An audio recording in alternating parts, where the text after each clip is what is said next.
Hello there. What's going on, everybody? We've got a Jango Fett's Slave 1 preview article to talk about because this came out yesterday, and we got a lot of really cool cards. I also want to thank Luxury Playstyle for sponsoring this video. Be sure to check out luxuryplaystyle.com. They have full metal tokens. These are amazing, exquisite tokens for X-Wing, as well as other games. If you make an order right now, you can use code Crabbok VIP and save 15%. Also, if you place an order of $35 or more, you're going to get one of these awesome Crabbok tokens for free. These are useful in a lot of different games, and they're pretty cool. All right, so let's talk about Jango Fett's Slave 1. We did get a look at a lot of things here. We have the dial, which is the same as the Slave 1. This ship is pretty much the same as the Fire Spray that you've already seen, but it is for the Separatists.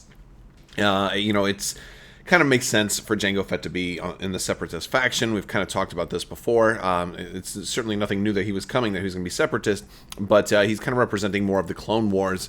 Our basic initiative 2 is going to be the Separatist Racketeer. Nothing special here. This is the same as the Fire Spray that we all know and love.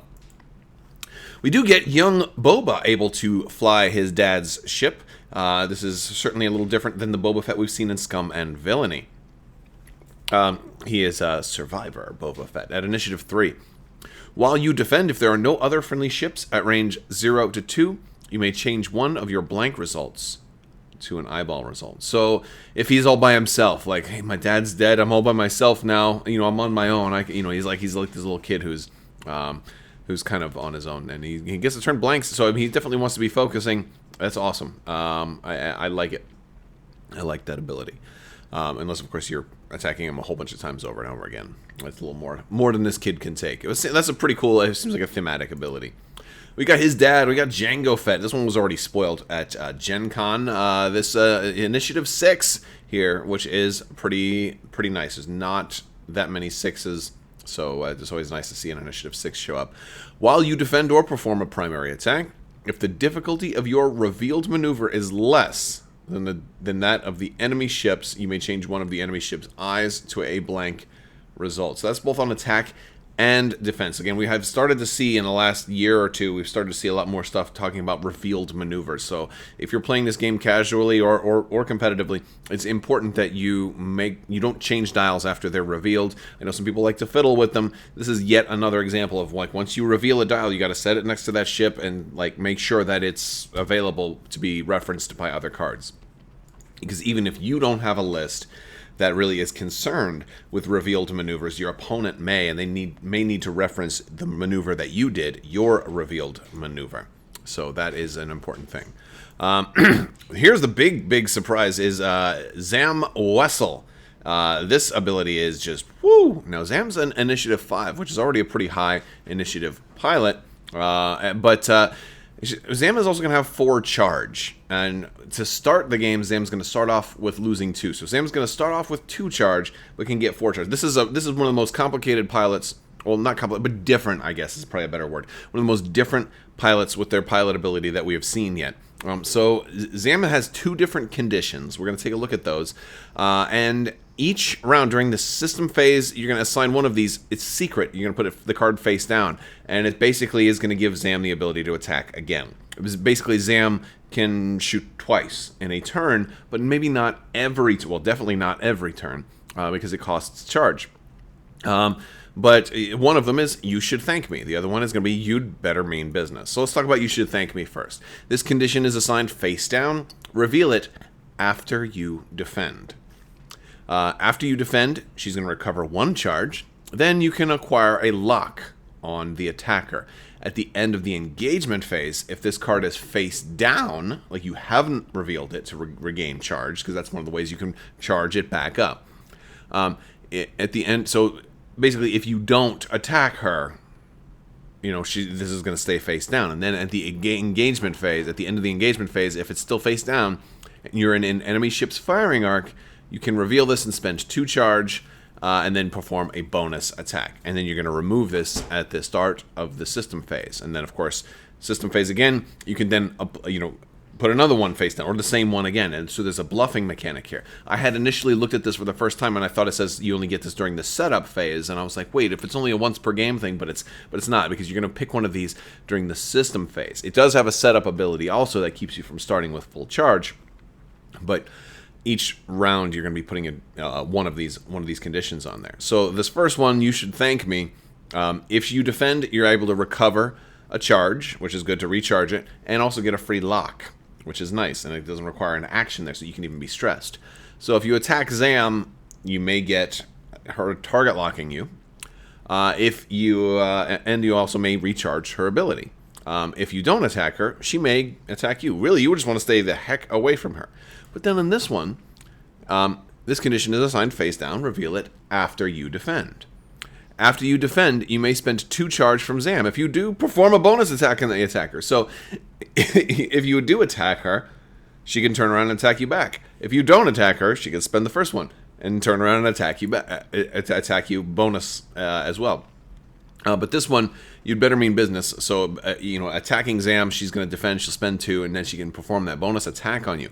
And if you don't attack her, and she's got this one, at the end of the engagement, if this card is face down and you are in an enemy ship's firing arc, you may reveal this card. If you do, Zam recovers 2 charge.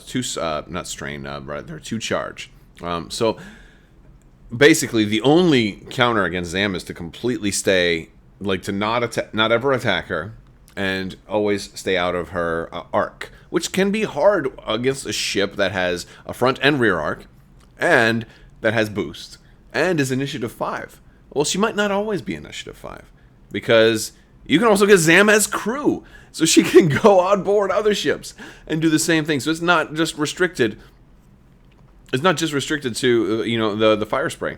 You can put her on Jango Fett's ship, and then do this shenanigans at initiative 6, or put her, if you want her to be on a lower initiative, then you can have her on Boba's ship or something like that. So this is just a really, really nasty Zam. It's just crazy. This is a really, really interesting card, and that's all I can say is it's really. I'd love to hear. Let me know what you guys think of Zam Wessel in the comments section. As far as some other cards that we're going to see here, we got Jango Fett as crew, Separatist or Scum. By the way, both of these are Separatist or Scum, so it's not just the Separatist faction. You can also put them on all of the Scum and villainy shenanigans that are out there, which is really cool. While the ship itself is Separatist, a lot of what we're seeing in here can also go on Separatist or Scum. While you defend or perform an attack, you may spend your lock on the enemy's ship to change one of the enemy's ship's eyeball results to a blank. It's kind of similar to Jango's pilot ability, so I like that. Hondo, I think we've already seen Hondo, but Hondo is super fun. As an action, you get to choose 2 ships within range 1 to 3 of each other that are friendly to each other. So either 2 of your ships or 2 of your opponent's ships. You coordinate one of them and then jam the other, ignoring range restrictions. So basically, you're giving somebody you're giving somebody a free action, and you're giving another buddy a jam. And the cool thing about this is you can really make that work to your advantage. It's great for you to if you want to do it for friendly, hey, this guy can afford a jam, so let's do that, and let's give the other guy coordinate those if they're certainly within range. But if it's opponent's ships, you're like, well, who, if somebody's stressed, what good is a free action from coordinate or any of that gonna do? So that's certainly, and then go for jam on somebody that is really going to be a little bit more harmful on, which is pretty fun. So Hondo's just really fun shenanigans, and it seems like it's just very in keeping with Hondo's spirit. So I think they captured the spirit of Hondo with this card. The weapons system officer is a gunner that actually is wide open. By the way, Hondo can go in any faction as well, which is also really cool. The weapons system officer is a gunner, and it says after you perform a special attack with a target lock requirement, you may acquire a lock on the defender. So by all means, spend your target locks on those target lock required attacks. Fire your missiles, spend that target lock, re-roll those dice, fish for the crits if you need to, because you're going to get another lock afterwards. So that's pretty cool. And we've got Boba as a Separatist or Scum as a gunner, which says, while you perform an attack, if there are no other ships in the attack arc, you may change one of your eyes to a hit. Look, Boba was a good gunner. We saw this in the Clone Wars already as a young preteen or tween or whatever he was by the time we saw him in the Clone Wars. But yeah, it's good to see Boba gunning, and it's nice to be able to put Boba with Jango and vice versa. You know, you could always take Jango and bring him over and put it on the scum Boba Fett. You know, there's things. Granted, I mean, it's pretty cool. There's a lot of possibilities. I love the possibilities and the cool build matchups and the dream team kind of scenarios this one kind of brings about. And we also have false transponder codes. One charge after you acquire a lock on an object, or an object acquires a lock on you. If you have one active charge, lose it, and then jam that object, ignoring range restrictions. So this one's actually, and this one also is not bound to a specific faction, so you can use this on any of the ships that can take illicit, of which there are a couple, like the new Terex and the First Order, for example. There's, you know, like I'm just thinking it's an older code, so I was about to clear them. Shall I have them detained? You know. But yeah, it's there we go. False transponder codes is gonna be kind of interesting, especially ignoring range restrictions. Jam somebody pretty early, right at a key moment too. It's nasty. It's nasty. And then of course we've got the Slave 1 Separatist or Scum fire spray. While you perform a forward arc attack, if you're in the defender's rear half, you may change a hit to a crit and add the gunner slot. And that's all the stuff that we got looked at in this particular preview.